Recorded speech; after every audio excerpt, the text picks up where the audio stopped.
on to this evening. So without further ado, I'm just going to hand over to HuffPost senior reporter Michael Hobbs, who will be moderating for us tonight, to introduce the panel. And once again, thank you very much to Boulder Weekly and Ray Back, and also to you guys for all coming. Thank you.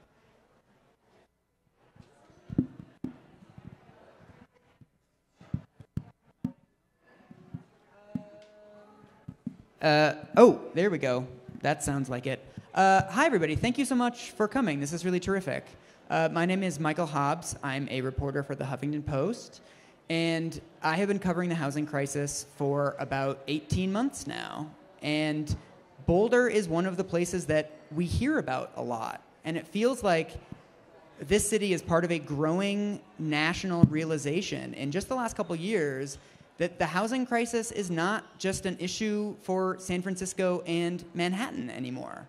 It's in Boise, it's in Reno, it's in Sacramento, and it is very much in Boulder. And tonight we're going to talk about the ways that that affects people's lives and hear from some local folks who've been working on this issue for a really long time. So we're going to do about 45 minutes with the panel, and then we're going to open it up to questions. We want to hear from everybody.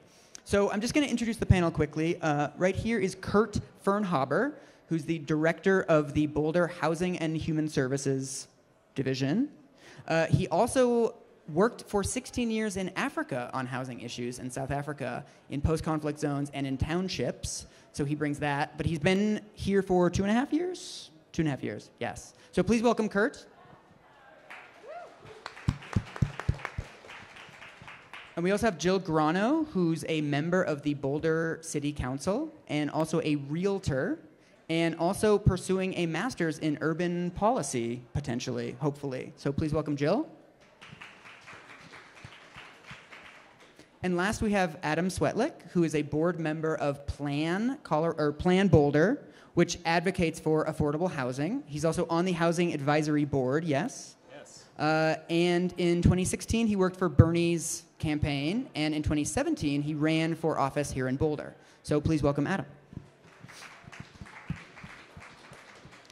So I want to start off with the easiest and the hardest question of the housing crisis, which is, how did we get here? One of the things I did before I came here was I went on Redfin and I was looking on all the houses that are available in Boulder, and I set the maximum for $600,000, and there were 6 houses available in all of Boulder for less than $600,000, and that is amazing. And so maybe, Kurt, we'll start with you, of just when did this begin and what is causing it?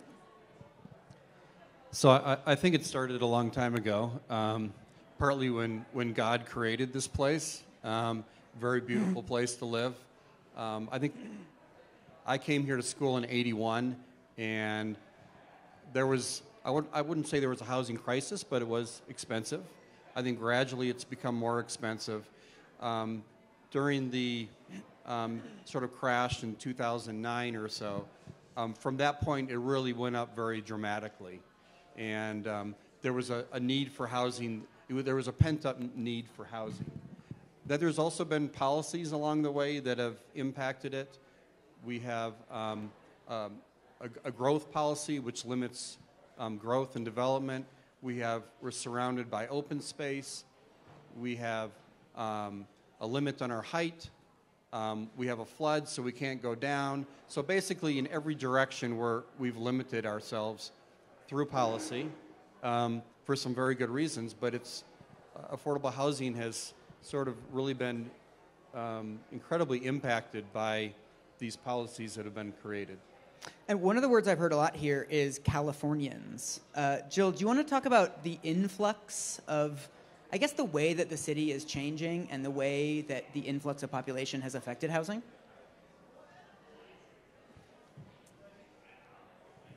Sure. Yeah, Colorado is a booming state, and as a state, we're growing by about 1.4 to 1.5% a year. And in Boulder, as Kurt alluded to, we have a policy to not grow beyond 1%. We've grown about 0.8% in the last few years. So, we're growing at a little less than half the rate of the state, which puts incredible pressure on our property values. As Kurt mentioned, we have open space all around us. We have strict height limits, and I love both of those policies. They're great, but we've created an island, and island real estate is expensive. And, as it's been told to me, I'm one of the newer council members, but I have a lot of mentors. Boulder was created to be a dense urban core surrounded by open space. And that's actually the best environmental policy for everyone. So to have uninterrupted open space is best for our natural habitat, but then to have a dense urban core is the best environmental policy, and it's best for humans too in the interaction. However, what we did early on in Boulder was 83% of our residentially zoned land is zoned low density. And within those low density zones, we have some of the strictest zoning laws in the entire nation. No more than 3 unrelated people can live together. It's very, very difficult to create a co-op where multiple people live together. It's virtually impossible. We just took on this conversation around ADUs and OAUs, which are granny flats, basement apartments. We put very strict limits on this, even after a long time of public engagement. Of all of the cities that have policies around granny flats, we're the only one that has a saturation limit. And ours is very small. We only allow 20% of owner occupants to do it. So we have a lot of policies in place that keep our real estate really high priced. Another thing that's happened is, so not only do we not really allow creative housing in our 83% of zones that are low density, but when there is a zone that might allow for something higher, it becomes a very difficult political conversation with the neighborhoods around it. So, a couple years ago, our housing authority teamed up with Boulder Valley School District. They owned 10 acres, and Boulder Valley School District owned 10 acres, and they wanted to build affordable housing for teachers. Great idea, right? Not politically possible in the climate in Boulder where the neighbors all say no. So, we have a lot of factors, putting pressure on our real estate, and we'll see what we can do about it. Adam, where do you trace the origins of this? I have a feeling you have a slightly different narrative than what we've just heard. So I would say everything they said, but one of the many things that goes overlooked is a few decades ago, Boulder took on a policy of wanting to be a hub for tech jobs. So, we advertised, we marketed, we sort of tried to get people from around the country to come here and start companies, be a startup community. We wanted to be the Silicon Valley of the mountains. That was the whole intent. And we were extremely successful. People really loved, being close to nature here and being able to get a really high-paying job. So when you add a bunch of really excellent paying jobs to a really small community that can't grow out and it can't grow up, that essentially makes everything more expensive. It just artificially inflates everything. Compound that with the fact that people in my generation are really into the outdoors. They see a beautiful place like Boulder. They want to live here. It looks great on Instagram. They want that in their daily lives. It is an excellent draw. So it just makes total sense that things have wanted to explode but have had no room to grow. So that just creates really an expensive environment. Yes. Jill, do you want to add something?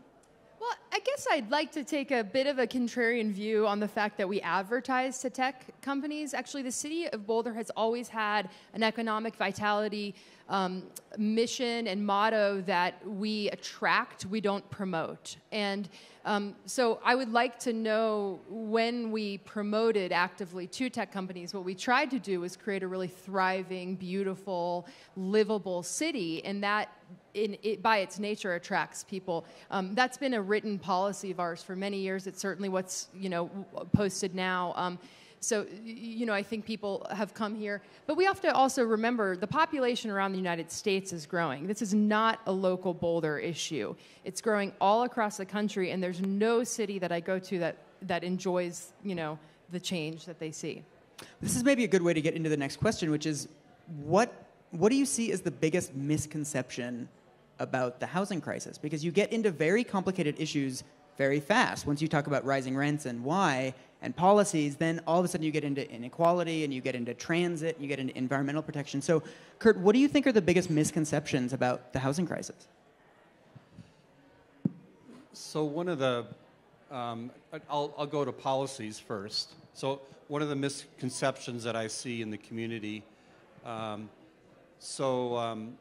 roughly 18 years ago, the city put in place a policy called our Inclusionary Housing, and it basically requires developers to help create affordable housing every time they do residential development. And the city of Boulder is one of the first cities in the country to do that. They were very progressive, forward-thinking, and I think that ordinance has been incredibly successful. What does it mean, actually? What does it do? So it basically requires that every developer, and over time the percentage has been 20%, that 20% of the housing stock is created as affordable. One of the misconceptions in the community is that developers pay their way out of affordable housing. They have different options. They can build them on site. They can build them on a different site. They can pay cash. So under state law, we have to give them options.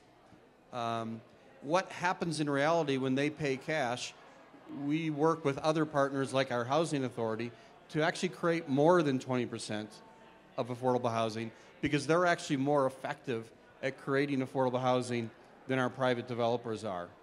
And what it's led to is over the last 10 years, 24% of our housing stock that's been developed is actually affordable. It's reserved for low-income families or yes, medium-income and those families. are permanently affordable units. So we've hit above the 20% mark.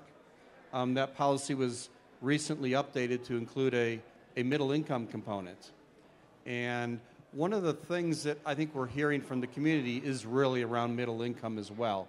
Those are people that are really struggling with affordable housing. We've really focused on sort of the lower income folks. The higher income folks, we know that they'll be okay. We're not too worried about them. But the middle income, I think we're really seen as struggling. And so we're really going to have policies that start working on that. The other thing I'll mention is that the city of Boulder has one of the most successful affordable housing programs in the country. 7.5% of our units in the city are affordable. You'd be hard pressed to find another city like Boulder that has that much affordable housing, and it's really a testament to the many city councils over many years and planning board that have really wanted to put in policies to prevent us from, getting out of control. Joe, what do you think are the biggest misconceptions? What do you have to explain to people over and over again? Yeah, definitely. I'll talk about a high-level misconception and then some specific detail misconceptions that are sort of playing on repeat in Boulder. So at the high level, I think the biggest misconception is that this debate is framed around a growth or no growth idea. And I think that's totally off.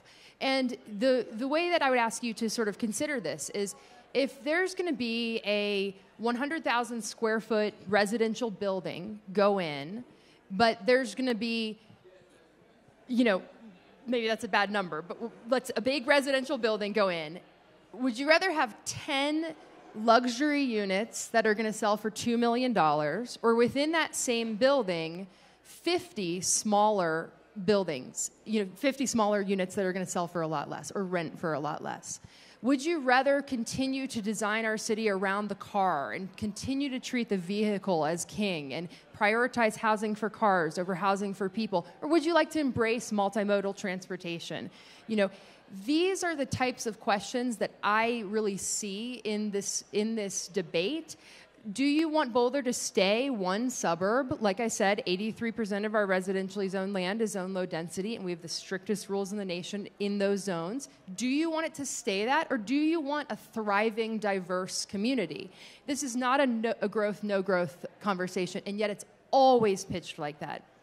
The other misconceptions that I see, they pop up around election time, especially, and this is again on the high level, but is that those of us who are sort of in favor of what I would call smart growth are going to destroy our open space, or going to try to build above our height limit. That's completely not true at all. There's no one that I know that wants to build into open space. We couldn't build above our height limit if we wanted to, because it's a vote. It would require a vote of the people. So that always really bothers me when those emails go around saying that if you elect this candidate, there's going to be bulldozers on open space. So those are the high-level misconceptions. The ones that sort of play on individual projects on repeat are, we'll have a piece of land that's within an area that we've said, okay, eventually we're going to annex this into the city. And but because it has never been developed on, it's been open space for many, many years. And people get used to walking their dogs and things like that. And what will happen is, as something is proposed on that land that was always intended eventually to be brought in, people will rename it. And so the same gentleman, for example, has named the Open Space Owl Preserve and the Meadowlark Open Space Preserve. Neither of those are true open space preserves at all. That's just a fake name that somebody made up.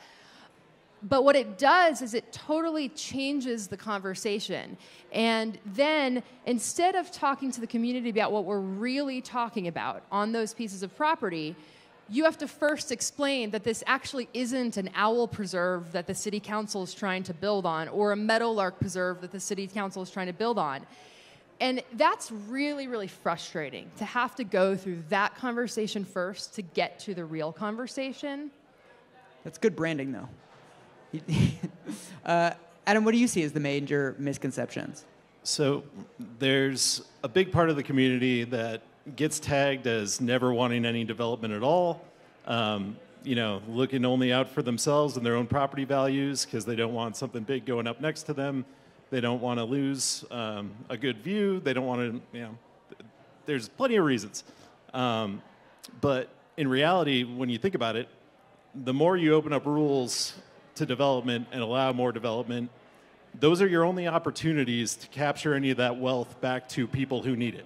So if you want to open up the rules, you should be getting something in return, because the way our system is built currently, the best things to develop, the most profitable things, are luxury condos, luxury apartments, and Class A office space. So sure, we can open up all the development rules we want to, but ultimately what's going to get built is things that are for people with a lot of money, or people who are going to make a lot of money off of them. So you have to capture that value in return whenever you open up another rule. Good example, so during the ADU, OAU conversation, accessory dwelling unit, one side of the sort of argument was we should make it so that there's a limit on what you can charge for these units so they actually remain permanently affordable to the people who are trying to use them. And if you adhere to that, what ended up, council ended up passing was, if you adhere to that limit, then you can get a little bit more space, make the unit a little bit more desirable. That way someone will be more likely to live there. It's a trade-off. I didn't think it was a perfect solution, but ultimately what it comes down to is, if you want to actually keep things somewhat affordable, opening up every rule isn't going to actually do it. This is one of the most desirable places to live in the entire country. We're never going to have a lack of people who want to live here. So every single rule change, you got to make sure you're getting something in return for the people who need help. Otherwise, they're just going to get squashed right out of town. So another thing I want to talk about is that it seems like all three of you are talking to very different groups. All of you have people that you deal with on a day-to-day basis. And the housing crisis affects people in a huge range of ways, and it affects everybody in a city in a vast number of the way that it plays out. And so I'm wondering, sort of day to day, what are you hearing from people about how the housing crisis is affecting them? So in my position, I hear from a lot of different people and different points of view. Some of the things that are consistent are that people that are living here, who moved here 30 years ago, couldn't afford to live here now if they had to buy their house. people aren't able to buy single-family homes anymore. And I think for some people, the definition of a house is a single-family home, but I think for a lot of people now, that's changed.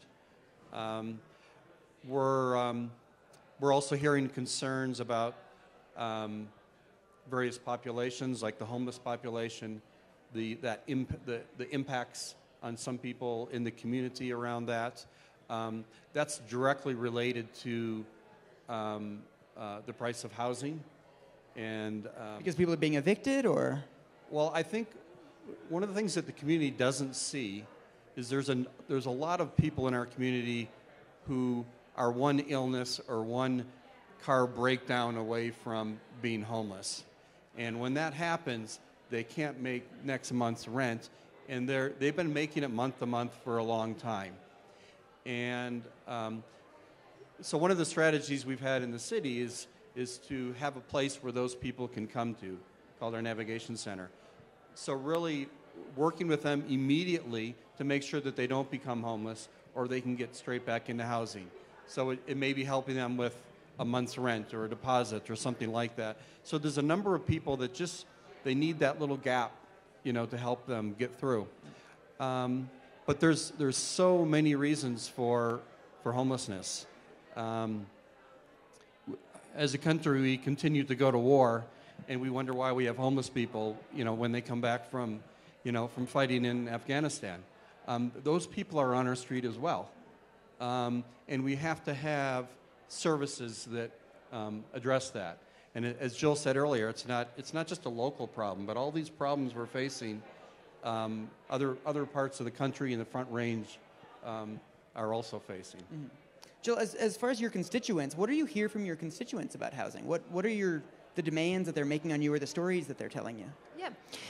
Well, being on city council now, I hear from the whole community all the time. So a wide, hundreds of emails a week on all different topics and from all different perspectives. So I hear it all. The people that are, I'm sort of at that little bit of the older edge of the millennial group, and I sort of identify with the millennial generation and their creativity and their sort of share economy. And so the people that I spend time with, what I hear most from them is frustration around the inability to live creatively or live differently in Boulder. And I'll give a couple examples.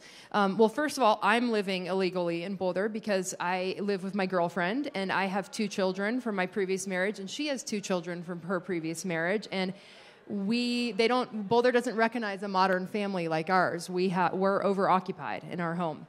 But here's another example.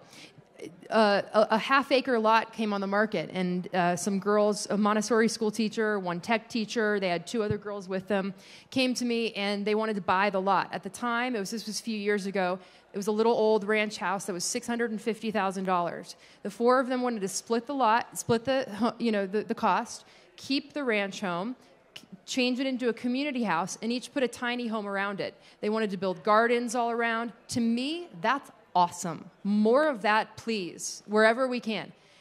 Our zoning laws don't allow for that, and when you try to have that conversation in Boulder, it's, oh my God, Jill's trying to densify our neighborhoods, and it's a total freak out.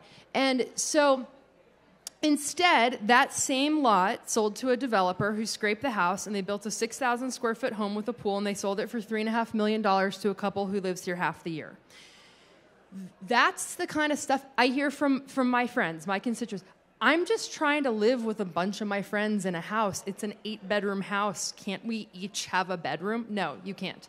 That I hear from people like that all the time. I'm trying to rent my basement, and the city came knocking on my door and told me I had to rip it out. And yeah. Yeah, it's tough. Yeah. I was actually going to ask you, Adam, also about younger folks and students living here, because of course there's a huge student population. And so how is the housing crisis affecting them? So I'll start with my personal story, since I was a student not that long ago now. I mean, it's getting longer and longer every year. So I went to CU. I lived illegally in an overoccupied space. I think that's just sort of why I have the law, right? I mean, but that's just a common thing. But after I graduated, I got a job here.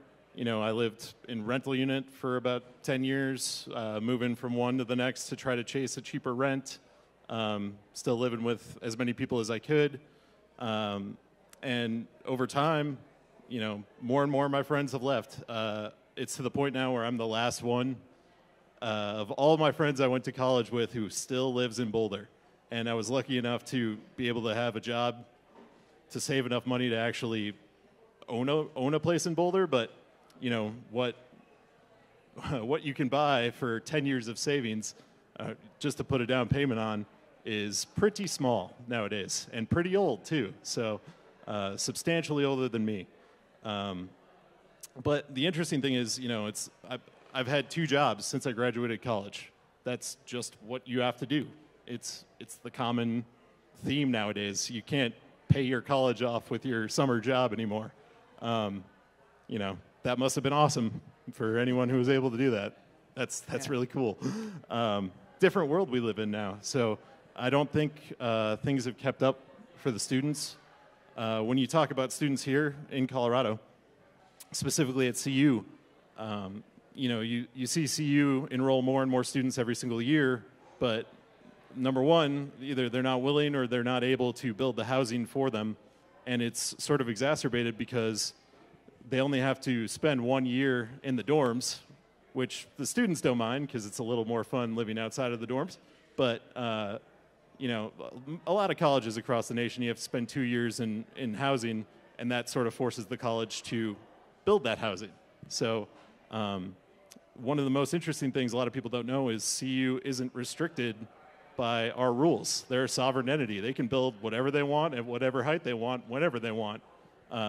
So long as they have the land, they can build it. So I'm not sure what's stopping them, but they seem willing to bring in more students and spend more money on facilities, mostly for a football stadium or athletics, instead of providing back to the community, which I think could be improved upon. Well, I want to drill down into this issue of policy resistance because it sounds so obvious that people should be able to live with a bunch of their buddies in a house and people should be able to build some cute homes on a plot of land. And so when you talk to people about this, why don't these sort of obvious fixes get made? What are the levers that people are pulling to keep this from happening? So I think Boulder is also suffering from a lot of competing values. We all share the value of open space as an example, and height. But there's also sort of a value within our community that we don't want it to change. It's a beautiful place. And there's concern about the 6 people living next door to them and what that impact could be. I think there's fear of our changing community, but there's also environmental values, which Jill was also mentioning, about having more of a dense, effective community. That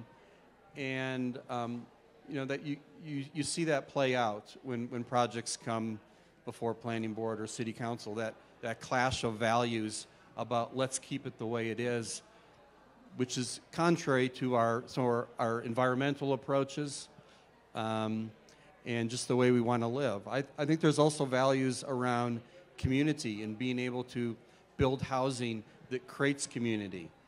And that's done sometimes through density, but sometimes it's done within the house itself or in co-op or co-housing approaches where it's really a community-based approach. So one of the developments that went through a lot of scrutiny and I think a lot of competition of values was the Washington School, which turned into a co-housing community. It was very difficult for the community to get through those competing values. But when you walk on that site now, I think you'd be hard-pressed for someone to find a better development in the city where people are living in community. They've incredible architecture, incredible location, and really harnessing the history of the school. So it's so challenging to get through those competing values to actually get a project completed. Adam, I want to go to you for this one. One of the interesting things about housing is that it doesn't break down on the left-right spectrum, that it's a lot of left-wing or left-leaning people who kind of want the same things, but they want to weight them differently. So how do you deal with this as far as discussing this among people that share a lot of the same values? How do you have those discussions, or what are the arguments you use to weight those values differently? So I sort of see it as an argument of the haves and the have-nots. Ultimately, the haves, they get to buy every unit they want and turn it into a rental, and it's another check in their pocket every single month, while the have-nots have to deal with the rents. That's sort of just the realities of the situation. And like you said earlier, it comes to inequality very quickly. This, not only our country, but this specific part of our country is becoming more and more unequal over time, simply because, when there is a major issue, it affects people without money the most. If your car does break down, if you do have a medical emergency, those are the people that get hit the hardest. And, that's where we talk about, when you change the rules, make sure you're still providing a safety net for the benefit of the people who need it the most. That's sort of where my values lie, is making sure that the people who need representation and need help, those are the ones who are going to be helped the most, not the people who maybe yell the loudest or just, have the most power. That's not who needs the help. So, Jill, if I can ask you, since you've gotten into politics, what have you learned from your opponents, from people that don't want you to densify the city? What do you think they're right about? What, I'm trying to stump you here. Yeah, I was preparing to answer the question they just answered. So what do I think they're right about? Well, I think there is a lot of talk, at least from those who do not want to densify, around community involvement and the need for public process. Now, I'm going to be honest, I don't see it play out. I don't see that group follow their own rules, but there's talk from that group. And so that talk from that group has, caused us all to talk about it more. And so that's good. And I think we've thought a lot more about public process. I think that there's a lot of good brought around. Let's try to preserve, the look and feel of the neighborhood. I still think you can do that and have, more density. But it, in terms of sort of your first question that I was like mentally preparing for, what we hear a lot, and I think it plays into your question to me, is, what are the objections, right? And it's the same objection all the time. It's, we really want this, and we share this value, but not here. This is the wrong place. And it doesn't fit with the neighborhood character. And somehow, it's always the wrong place. I've actually never seen one single project come through that's in the right place. And so that's difficult. That's a trend. And so when you start to see that trend, you think, okay, that's probably not what it's about.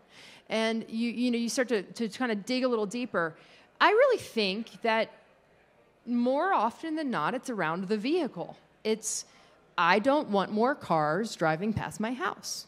And this is very understandable. Yeah. If you allow 8 people in an 8-bedroom house, more cars will be there. If you allow an ADU, which will essentially add a second unit, more cars will be there. If you put, when I said my example of a 10,000 square foot place, if you put 50 small units instead of 10 big units, more cars will be there. We hold the car as sacrosanct in this city. In this country, we've developed around the vehicle. And we kowtow to the almighty vehicle with all of our policies. And that's really, I think, what it boils down to. Well, this gets us to the final section about solutions. So maybe we can do a round of what Boulder has done so far, and then we can get into what Boulder needs to do. So Kurt, lightning round, what's already happened? So if you're a developer in the city, you will know that we tax you heavily in those fees and and whatnot are used for a lot of really good community benefits. I think we've done a really good job in trying to focus those resources to good community benefits with really great results. I think that so developers aren't the only ones that create the problem of affordable housing.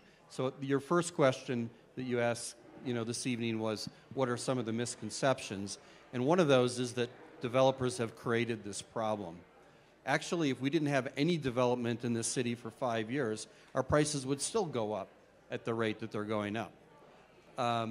Developers can be used as a tool to create success as well. But I think everyone that lives here has a responsibility for affordable housing. And I think that everyone should be paying something in their taxes or their sales taxes or something that really supports affordable housing, not just in the city, but regionally. And as far as solutions, I think there's solutions out there that aren't really going to cost us anything. We always look for money that we have to raise to solve solutions. But there's solutions around planning, around dealing with the car, dealing with occupancies, creating house behind a house, creating duplexes and triplexes instead of building, a mansion in North Boulder. And those things don't cost anything. They don't cost the community. They actually save the community money. And through a policy lens, there's things that we can do that won't have a significant impact from a financial standpoint. And Joe, what's the city doing right on housing? Oh, gosh. Can I answer your original question, too? The city's doing so much right on housing. Like Kurt said, I think Kurt answered it really well a couple of questions ago. We have, a very aggressive affordable housing program where hopefully we'll bump it to 12%, but we have to have, many of our homes be affordable. Developers have to build off-site, on-site, or do cash in lieu. We have lots in place for that. We seek to protect our mobile home communities.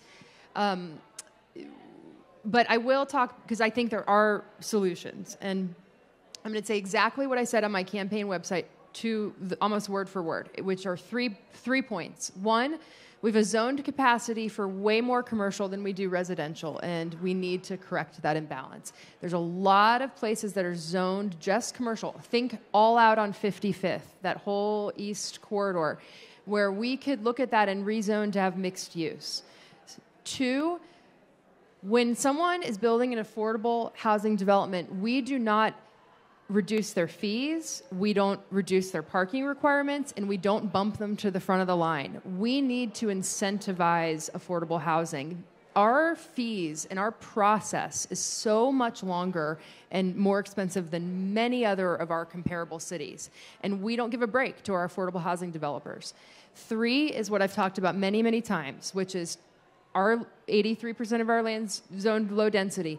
Let's look at what we can do in those zones to allow more affordable housing. So as far as I'm concerned, anyone who wants a co-op can have a co-op. If you don't want one, no one's making you have one. We're not touching your property. But your neighbor can live with who they want to live. We evolved living in community. That is our natural state as humans. We are the only country in the only time period, just since the Industrial Revolution, that mandates that people not live in community. I have looked at this all over the world. I can't find a single other country, and if you can find one, please email me, that mandates that people not live in community. We do it here, though, and we're going to look back on this phase in American history and say, oh, my God, what were we doing? It's a huge departure from who we are as humans. Adam, what do you think the city's getting right? This is a tough one, too. The city has built itself in a way that the people who have been here the longest are sort of the ones in charge and the ones who get to make the decisions and get to ultimately, dictate policy and keep other people out, that's probably a negative. But I'm seeing a slight improvement over time in getting different people involved. The community engagement is getting a whole lot better. The outreach to even CU students is getting substantially better. And I hope that that's only going to grow over time and, make sure that the underserved and underheard are getting a lot more attention. We have a lot of great policies, but we have such a monumental task to solve that we just need to continue building on them. It's never going to end, but we can't stop at any point and be happy with what we have. We have to push for every single inch to make sure that, anyone who works a job in Boulder will hopefully be able to work or live in Boulder at some point. That I think is what a community is about, is being able to live and work in the same place so that you are actually invested 100% in the place you live and trying to make it better. And one thing I'm interested in is, with your experience on the Bernie campaign, what sort of organizing is going on around housing? What sort of grassroots efforts are happening on this issue? So I think City Council took it as a pretty big issue in the last election, enough so that they finally created a housing advisory board, which I'm one of the first members of. And it's a really cool board with a bunch of different backgrounds. And, probably the biggest thing that we don't have is representation for renters in our community. And renters make up over 50% of our community. So it's a pretty big deal that we finally have a board that we still don't have it completely balanced, and we probably need the balance to be better for sure. I consider myself still a half and half just because I spent so many years renting and I realize what the issues are. But everything starts at representation, and the worse the problem gets, I think the angrier people get. That's just sort of how a revolution happens, more or less. So eventually, people are going to get to the point where they don't want to, live illegally with 8 people in an overoccupied house, still paying $800 a month in rent plus utilities. It's an untenable situation. So eventually the voices are going to be heard, and people will start actively engaging as much as they can. Probably the hardest part is they're busy working 2-3 jobs, so they can't come out to every event like this. But what I would say to the community members is be as involved as you can, even if that just means sending an email, once a month to council, to the Housing Advisory Board. It doesn't take that much to be heard, and we are listening. So please, please, please do whatever you can, even if it's only a little bit. I want to ask, last question is for Jill. I've been trying to decide personally if I think all of the stuff happening nationally has been good for housing crisis issues because it's getting everybody engaged in politics, or if it's bad for housing crisis because it's such a distraction. So I'm just wondering what you think of this. Do you think that that's pulling people into more interest in the housing issue, or is it pushing them away onto other things? Well, and when you say all of the stuff that's happening nationally, what do you mean? There's so much happening nationally. Just everything around the administration and the protests and the marches and everything, all the kind of political action that we're seeing around opposition to Trump. Oh, I see. Nationally, yeah. Because housing hasn't been politicized yet by one of our 2 big national parties, I don't think that what's happening in the Trump administration is really affecting it yet. But this is my prediction. And I really think I'm going to be right. But in the next 10 years, housing will surpass healthcare and immigration as one of our biggest national issues.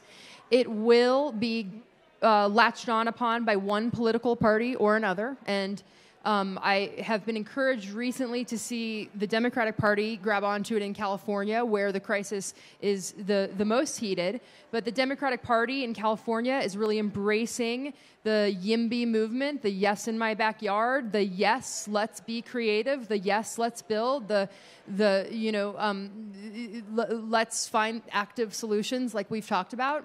And I think that the Democratic Party is poised to pick this up and to run with it as their issue, but I don't know. It could be the Republican Party. Someone will, because it will creep up from local municipal issues to the state and national scene in the next 10 years. So I think we're going to go to questions now. Can we thank our panel?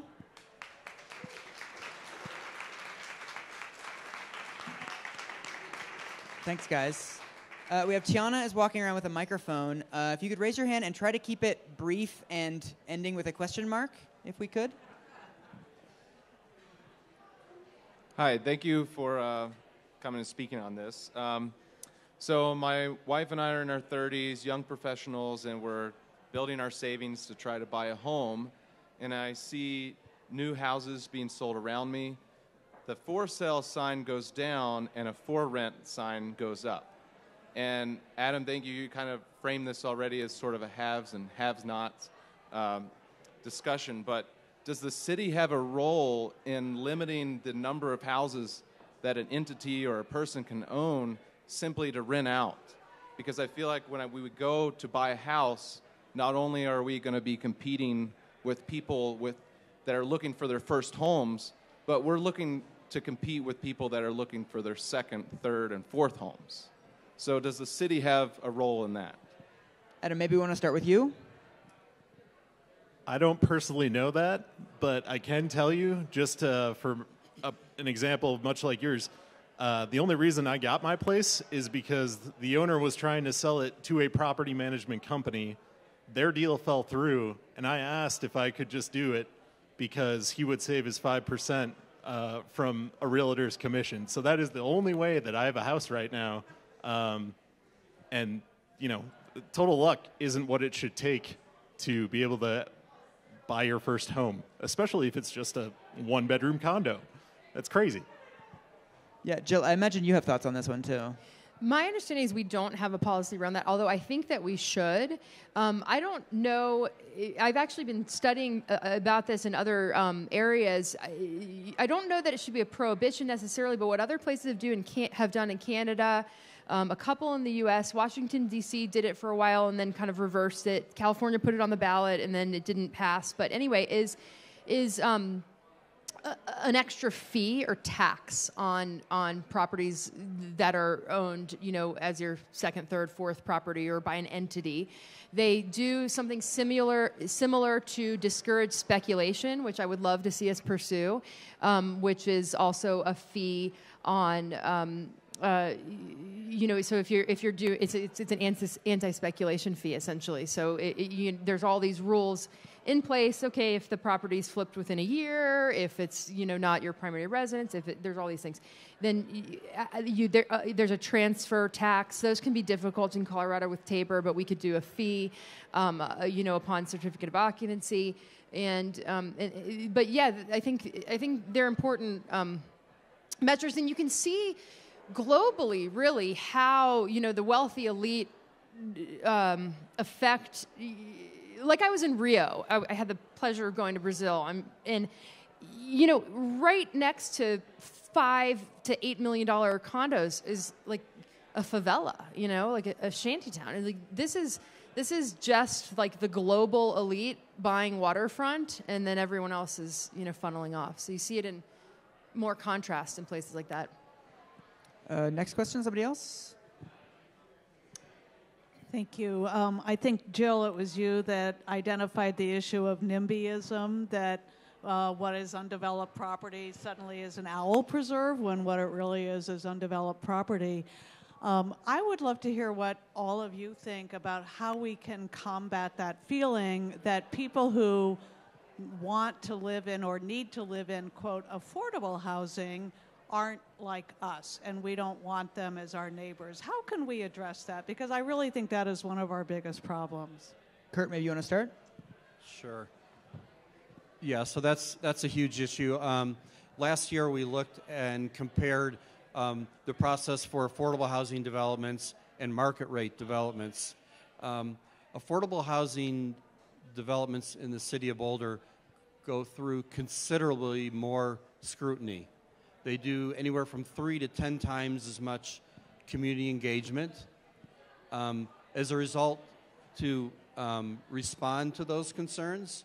The impact is often somewhat lower density, higher price finishes, that sort of thing. So it's having a big impact on the development of affordable housing.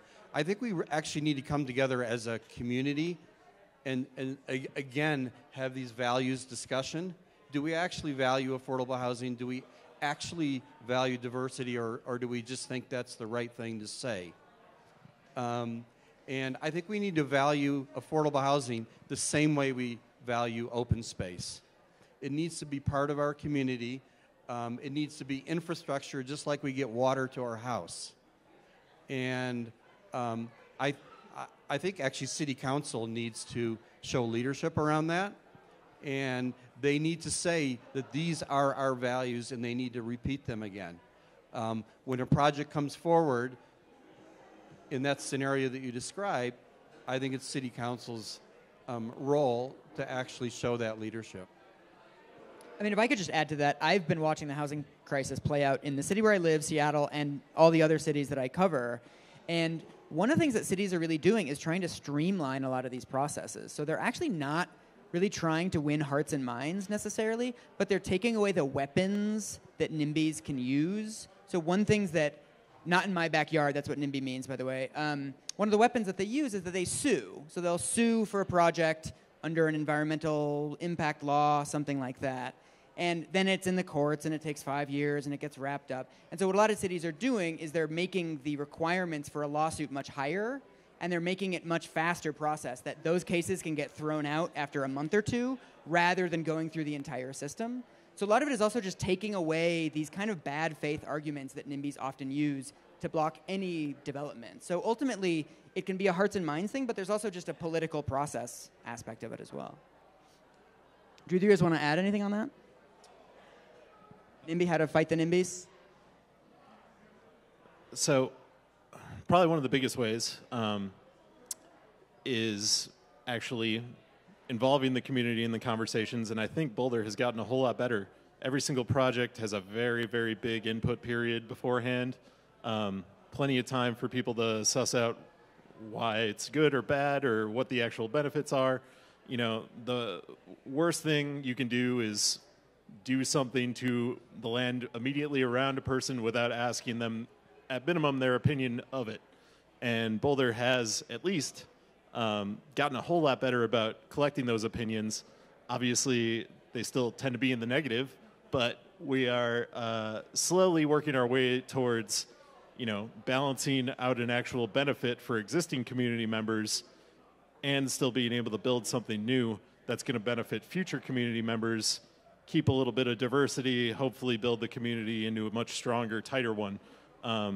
Still definitely a lot of work to do, but the biggest thing of all I think you have to do is show the value for the community as a whole. Like, once you meet the people who are in the permanently affordable homes, you come to understand that they're pretty awesome. Like, they add depth to the community. It's not just a whole bunch of rich people living next to you. You know, that's not the way that you build diversity. You build an actual interesting place to live. Still definitely a lot of work to do, but community involvement is the first step for sure. I'll comment.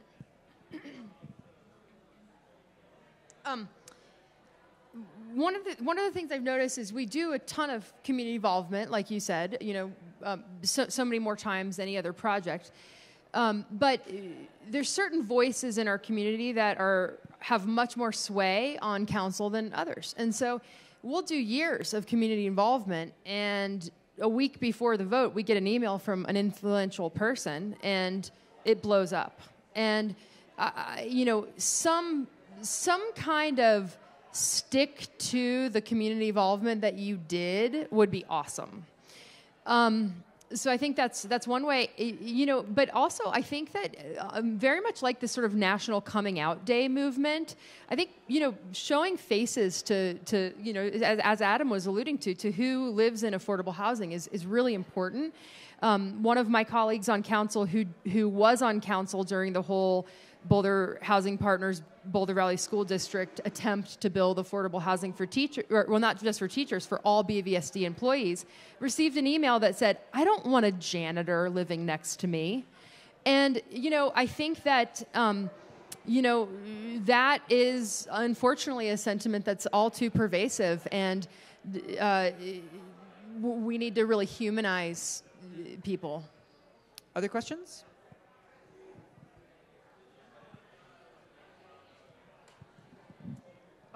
All right. Thank you. Okay, the Boulder Weekly said that this was a Boulder County discussion about Boulder County, and yet we have Boulder. The city of Boulder is not the same as Boulder County. This is and what it would be good for you to know is that as a county, we've decided to address it. I'm on Longmont City Council. Longmont's another town that the HuffPost has never heard of. But that's a very smart strategy. This is a national problem. It was caused by the United States getting out of building housing, public housing, and building public mental health facilities and having those. And we've had a problem ever since. So it's really going to only be addressed nationally. But my question is what we can do to incentivize home ownership, because home ownership is really the heart of actually having any kind of stability and prosperity for any family. Not everybody wants to have a home, but most people do, like you. For a while, it's fine when you're young and you don't want to have a home because it's a lot of work. But once you get older, you realize you're just throwing your money away every time you have to rent. And all these discussions have to do with renting and rental housing and building affordable rental housing. But what we need really is to incentivize this. Boulder, it's true, Boulder did not incentivize anybody. Longmont did, however. For 3 years, we had every incentive on the books, and we got not one unit built. So that was the carrot, and we got nothing. So now we've got this, it's taken me 4 years to get inclusionary housing back on the books. And we'll get it. So the question is, how do we incentivize home ownership, which is really important to any kind of prosperity? Right, thanks. So Kurt, how do we incentivize home ownership? So first of all, thanks for bringing up the Boulder County. So as you're aware, because you're on Longmont City Council, we've adopted a regional housing strategy, and your point is excellent. We need to look at housing from a regional standpoint and not from a city standpoint, just like we've done with homelessness. I think the home ownership nut is really difficult to crack. I think one of the approaches that the city of Boulder has done is one through partnership and one through ownership. So one approach is for the city simply to buy land and have a bigger role in its development. So at 30th and Pearl, we're requiring, roughly half of those units to be built as home ownership units. We own the land. We're going to put covenants on it. We're going to say this is the way it's going to be. So it's a little more than incentivizing. It's really making it happen. And then through partnerships, like our housing authority has partnered with Habitat to build units in North Boulder. And that's not the first partnership either. There's many partnerships that have happened around that. And then with our middle income strategy, that's focused on home ownership. So we're going to be taking some of that cash in lieu that we start receiving next year for middle income, that extra 5% that we added, and we're going to start buying condos in the city of Boulder when they come up for sale. We're going to renovate them, and we're going to sell them for less than we bought them for as permanently deed-restricted, affordable condos. And so I think if you want to do it, you got to do it yourself. Other questions?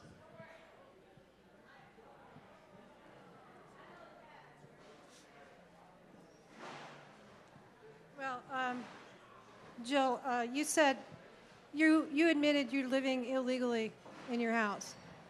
Well, I think the rules you guys have come up with are unconstitutional. You've discriminated against people like your living situation. Elders can only have 2 people in their house, yet a married couple can have 10 kids. And I'm considering calling ARP about this because you've told elders who live with Airbnb they can only have 2 rooms, but they can't have a combination. Well, Airbnb is seasonal, and so I don't even think your laws are legal. So why are you complaining that you're living illegally, yet you voted that other people can't live the way you are in terms of AOU, ADU, OAU, and short-term rentals? ADUs and short-term rentals, that's kind of the crux of the question. So actually, Cindy Carlisle and I were the only 2 city council members who did feel that you should be able to still maintain your short-term rental license if you had an OAU or ADU. And we fought very hard for that. It's all on tape. And we lost. It was a 7-2. And so at the final package, it was, are you going to go along with everything, which would advance the ability to build OAUs and ADUs, but you have to leave this on the table, or are you going to say no? And Cindy and I both felt that it was worth going along with the whole package in leaving that on the table because our colleagues had made it clear that they didn't agree with us. Well, we did, but then the vote wasn't on just that piece. Like, had we voted a...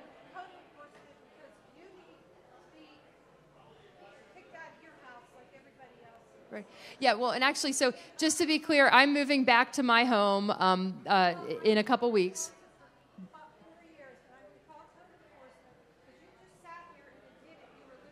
I do, and that's actually, I said that earlier. Let's keep it civil here. We're not evicting anybody tonight. Yeah. I don't think we want to evict Jill. That came up publicly at a meeting because I didn't even realize. I thought they counted my family unit as one and my partner's family unit as one. We actually don't count it like that. That was not good. Yes, next question. Hi. So there are all these really compelling stories of folks who are trying to find housing. They work here and they can't afford to live here. And what I'm wondering is how many units of what type would we have to build to bring the price down to the point where these folks could afford to live here? And that's what I think that's a crucial question. Instead of sort of demonizing people on either side, say what is the science or what is the math? That how many units of what type do we have to build so that these folks can afford to live here? That's a very good question. Kurt, maybe you want to take that one? So I'll start off by saying I don't know the answer to that. But I think the other way we look at it is what we can accomplish. And like, for example, there's sometimes people in the community that say, why isn't half the housing affordable? Or let's make sure anything that's built, 100% of it is affordable. The problem is, even if the land was free, we couldn't do that. So I think the challenge is we're in an economic environment where it costs a certain amount to build something. And in order for that to happen, I think right now we're probably very close to maximizing the amount of affordable housing we can get out of development. I think if we go any further, we're probably not going to get any development. And so we're kind of on that cusp right now. And I think the community is also changing all the time, so trying to figure out what we need. We also don't exactly understand how many people want to live in this community and how many people want to live in Erie and commute in. So we could do that. It would be a tough exercise, I think. I mean, from other cities, I don't know that anybody knows the actual number you would need to build. I know that once you have a vacancy rate of about 10% is when rents start to fall.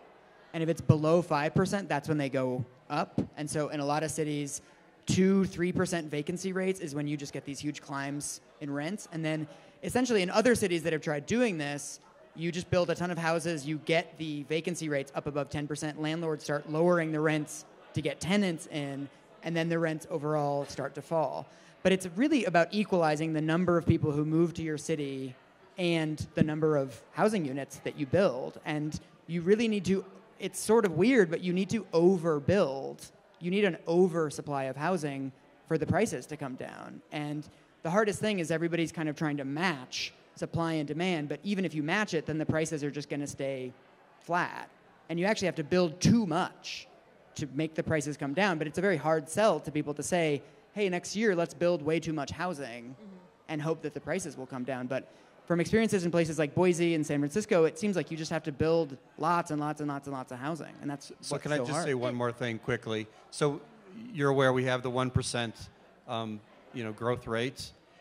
The challenge is that we have years where we're not building, or the economy is not doing well, like it was in 2009, and then things start growing, and that 1% can't get back to where it needs to be. It will never catch up again. So we can only answer that. We can only ask that question if we want to look at changing that 1% as well. And I'd like to take a stab at this from a philosophical perspective, because I have this debate often with friends and others, and the way this conversation often goes is, well, we're never going to build enough to satisfy demand in Boulder. Everyone wants to live in Boulder, so let's just not build anything. And I really look at it more as like the starfish that washed up on the sea analogy, that there was thousands and thousands of them and a little boy, and he thought, what difference can I make in saving all of these? And then he just said, well, there's one. There's another. And I think that we can do that as a city. I know that we can do that as a city. And I do also think that a lot of it is around the type of product that we create. In this conversation about the sort of global wealthy elite that are buying up property in the most desirable places, if we're going to build big luxury homes, they're going to buy that up, and then we can't build enough. But if that same property could have been 4 tiny homes and a community house, that no global luxury elite is interested in that product type. Another question?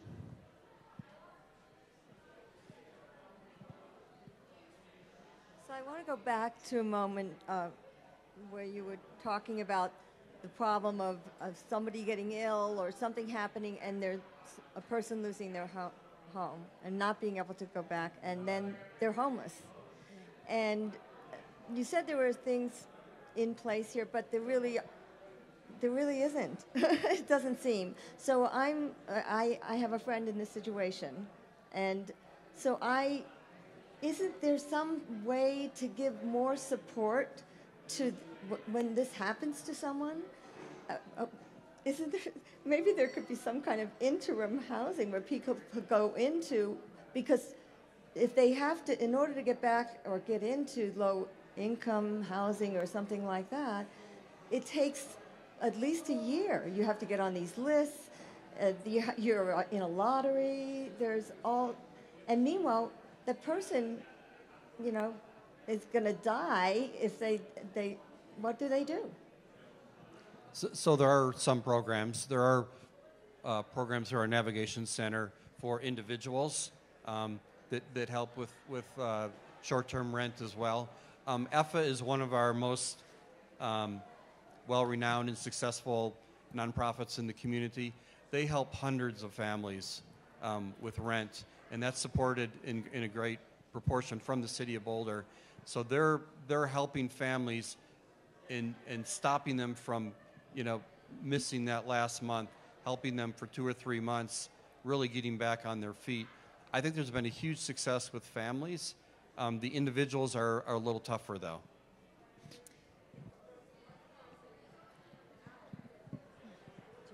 Yeah, once they're out of their housing unit, you're correct. It becomes much more difficult. One of the really difficult things about homelessness also is that when there are success stories, they're often invisible. right? That if somebody is put into transitional housing, or if somebody is homeless for one day and then somebody is able to house them, we, the public walking around the city, don't see that. And so oftentimes cities are doing really good work, but it isn't, we don't see it necessarily, or we see more homeless people on the street, and so we think that the problem isn't being addressed when actually it's being, some decent work is going on.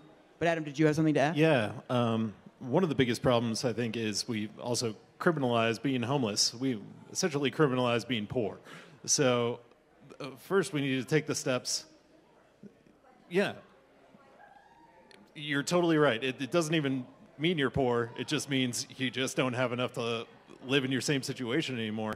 But if you reach that point, we essentially say you can't live in this city, period, no matter where. You can't camp. You can't stay in your car. You can't do any of that. You need to be out of our city or within one of the shelters, which are pretty limited.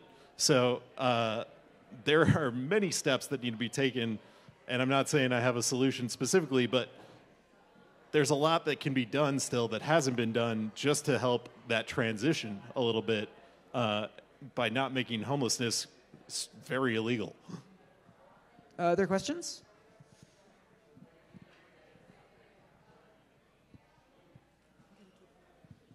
I'm sorry. Oh, hi. So Kurt, you mentioned this briefly about relying on a sales tax to kind of fund these mechanisms for affordable housing. And I have a problem with every time the city wants to do something, it's always a sales tax. We tax groceries in this town at 10%. It's so regressive. Is there another mechanism we can use? So good question. So I think an underlying statement is that affordable housing costs money. And we need to get the money from somewhere. And if this were to occur, it would happen through a ballot initiative. So it would be for the community to decide, is this something that they want to, do they value enough to pay for it? It would be something that would go to the voters. It's the voters' decision.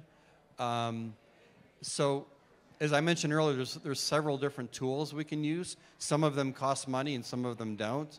The ones that don't cost money are more around zoning regulations, where we can make some real progress, I think. But really creating affordable housing, it costs probably around $100,000 per unit of affordable housing of local money to create. However, with that, we're leveraging probably 3 or 4 times that much money from other resources. So that tax really gets leveraged to bring in a lot more money into the community with affordable housing. So I agree with you. I don't like paying more as well. But I think the other thing that I could say is that, and I think there's a theme going through here, that we live in an unequal community, which is part of our human existence. And I think it's the role of government to actually create equity in our community. And so when we're taxing someone, when we're making policies, it all needs to be in an approach where we're creating more equity. I was specifically referring to like a property tax mill rate increase. Yeah, actually, I'm going to support that, and I've talked to our city attorney about this. We could, so taxes are very hard to levy in Colorado because of our Tabor, but we could do a housing transfer fee, not a tax, if we could justify it. And that would be on, the sale of property. So in this sort of conversation about haves and have-nots, these are the haves paying it. Something similar was proposed at the state level last year. I forget which representative it was. I went to the hearing, though. It was only a $30 transfer fee, but across the state, it would have been really significant and gone into state funding for affordable housing, and it got killed in the Senate in committee. And, I was really sad to see the National Association of Realtors showed up to lobby against it. and made ridiculous arguments like $30 extra after all the closing cost fees people had to pay was just going to tip them over, and they weren't going to be able to buy a house. That's ridiculous. But we could do something like that in Boulder. Yeah. California has that. It's $500 on every housing transfer, which if you're buying even a cheap house, an extra $500 isn't something you really notice, and it is people buying property, so it is specifically targeted at people who tend to have more money. I really quick though, Kurt, can I say something? When I talked to our city attorney, who's here, I think, about this, his comment to me was, sure, yes, we could actually do that, but raising funds in Boulder has really not traditionally been our problem. It's having the political will to spend them somewhere without it being shot down.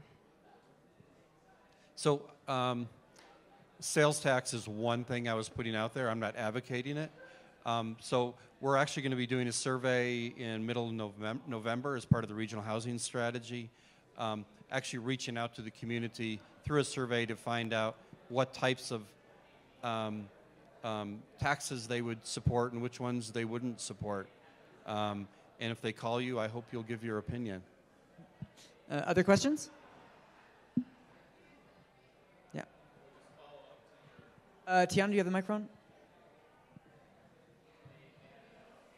Just to follow up on your comment about California having a $500 fee, I see their housing crisis being probably worse. They're not doing, that's the only thing they're doing right, yes. So what is that money being used for? What do they really do with it at the end of the day?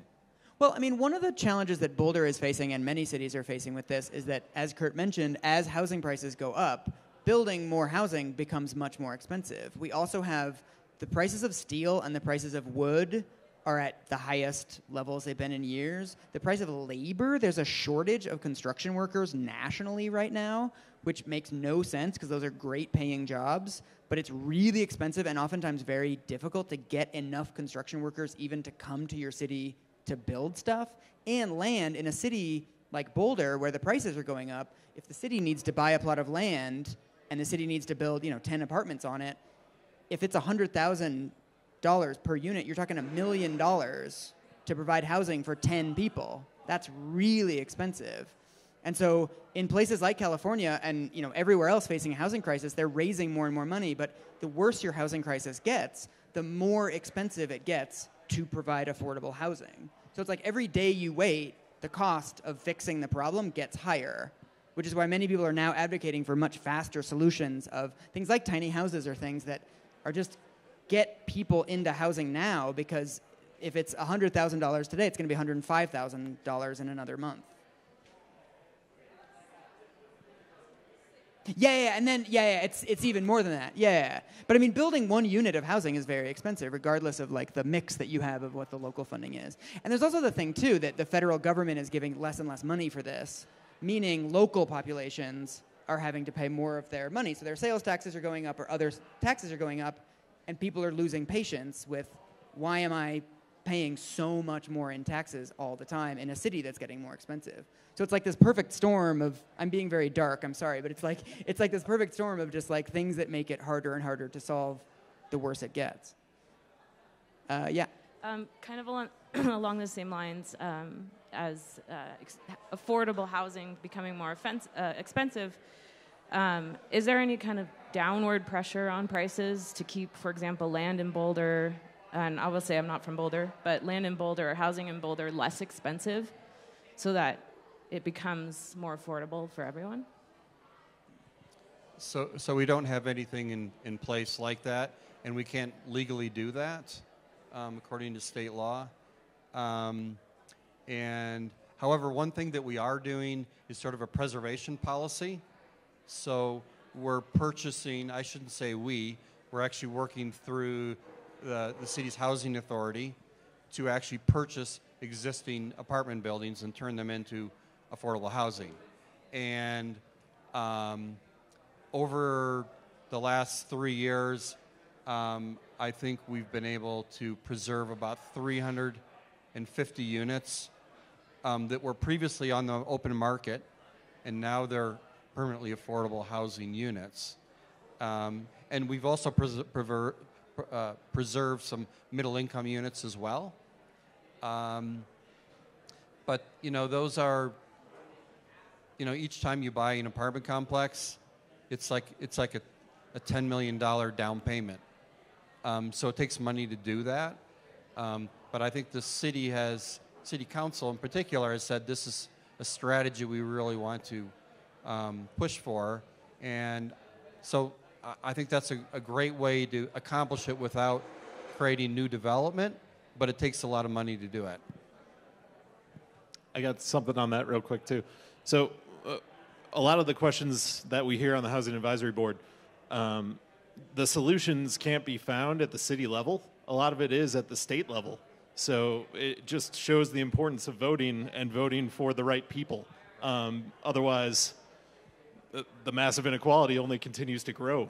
You have to actually have people that want to make the changes instead of getting hung up mostly in the Senate level of the state to make these policy changes. So it's not just being involved in the city, it's being involved at every level to make these really true impactful changes that we're looking for. One more question? Oh, you're holding on.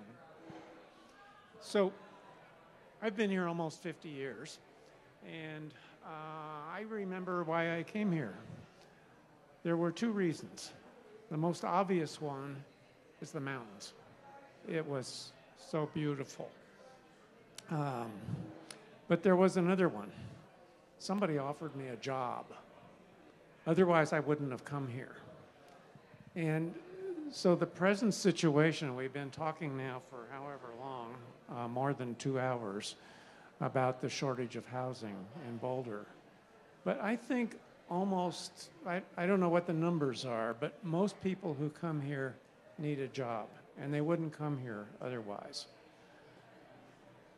And the balance between jobs and housing is something that the city council is in a position to deal with and to control, to try to level things out. People around here know, and I don't need to get the numbers quite right, but something like 60% of all the employees in Boulder jobs come from out of Boulder City, that is. There's a lot of demand, therefore, for housing, and it pushes the prices up. It is politically difficult for an elected official to be against more jobs. That is just canonical thinking. Every community wants more jobs. We are a weird community. We have more jobs than we have housing. What can we do to think about this from an overall perspective of both supply of new people and housing to support them? Okay. Well, one of the three sort of points that I said in terms of solutions earlier was, we do have a zoned capacity for far more jobs even than houses. So I do think we should look at those areas that are zoned entirely commercial and look at rezoning those to be mixed use. I'm one of those that doesn't have a problem with being a vibrant job center, but I don't, I also don't think that we should encourage more of it through our zoning. I think that we need more housing. And then I think that we can add more housing to help the current imbalance that already exists, and especially the types of housing like we've talked about tonight that would be more of those workforce type housing units. Any other ideas, guys? I actually really agree with Jill. I think that's a point of pretty big consensus is changing the zoning a little bit in the city to make sure we actually are built for not only the future but the present, which we clearly are not. And again, when we change those rules, we just got to make sure that it's benefiting the people who need it the most and paying attention to the details when we do it. Otherwise, rich people tend to know and have the resources to find the loopholes, and that means that, you have to be that much more diligent to make sure that we're taking care of those who need it. Well, this to me gets to the fundamental mismatch of the housing crisis in that Google can decide tomorrow that we're going to hire 40,000 people in Boulder. They don't have to tell the city. They don't have to apply for approval. They don't have to do anything. They can just do that. And then Boulder's going to have 40,000 more people, and that's going to create all kinds of jobs that are going to be attendant, people's families and things. And Boulder doesn't control its borders. Boulder doesn't decide how many people move here. The only thing you decide is how many houses you're going to build. And that's the only information that you have, is how many houses are you going to build. And so it's really chasing after the job growth that's already coming. I see you disagreeing. If I could just say one more thing. This phenomenon about high-paying jobs in particular is well known, and I discovered a fairly recent book by a guy named Enrico Moretti, who's in the planning department at California, Berkeley. The number, if you bring in an employer who pays very generous wages, this author has analyzed that situation in the Bay Area, in New York, and several other places around the country, not Boulder, so you have to do a stretch here to imagine it applies to Boulder. But for every primary employee who's very highly paid, a community needs about 5 times that many people to provide the services.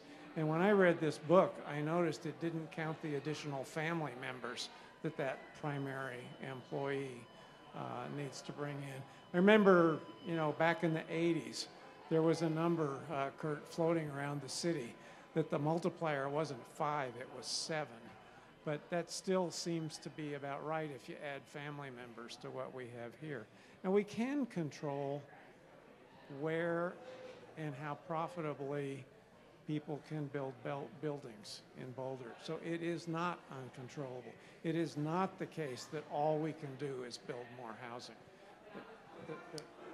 So I think we've only got 5 minutes left, and there are other people who want to have questions. While we go to the next question, just quick comment.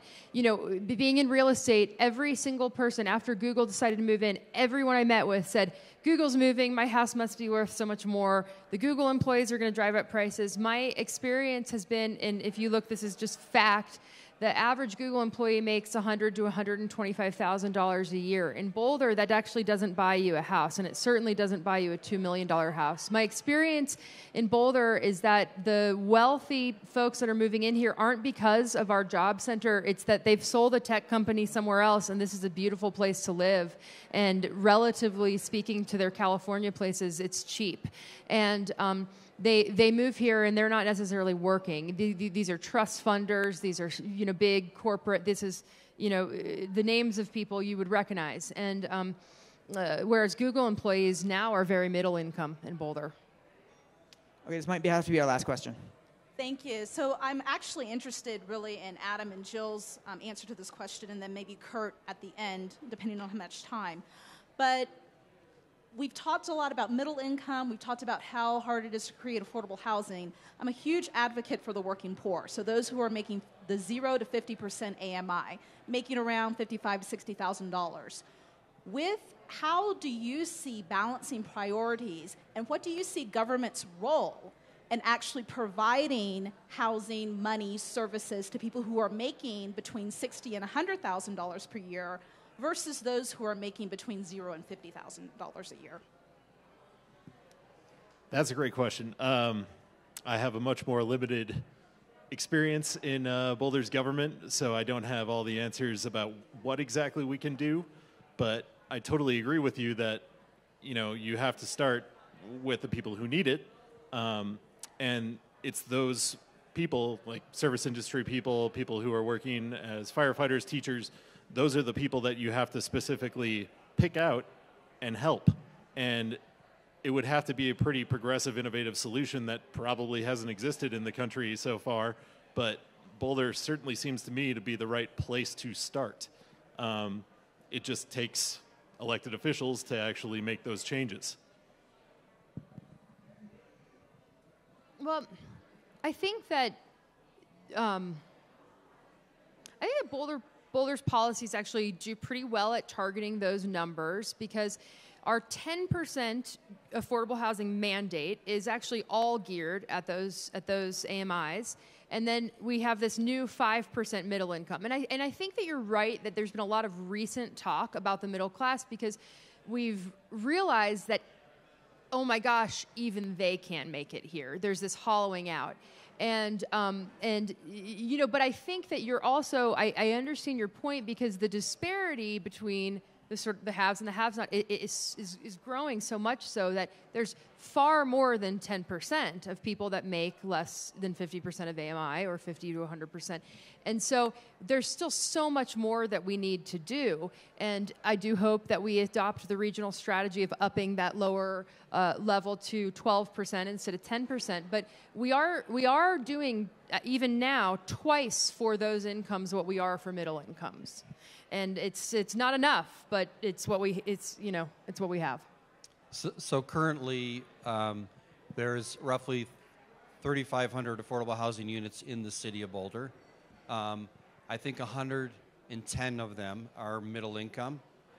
Out of the remainder 3,400, roughly half of them are serving people who are at 30% of the AMI or lower. About 45% of them are serving between 30 and 60% of the AMI, and about 4 or 5% are serving between like 60 and 75%. So I think currently we're right on target with that. I think our housing strategy needs to be comprehensive enough to create a diverse community. I still think we need housing for people that are in the 80 to 120% AMI category in order to have a healthy community. It shouldn't be our focus. It shouldn't take most of our funding. We need to focus on the permanent supportive housing at the very bottom, and that's been a real effort over the last year. We need to make a lot of progress there. We need to keep that middle, that 30%, 50%, like you talked about. That's our real core area of focus. But I think the middle income is more and more going to become something that we also have to tackle. So we're out of time. So can we thank our panel one more time? And thanks everybody for showing up. Stick around if you want to hang out a little bit more.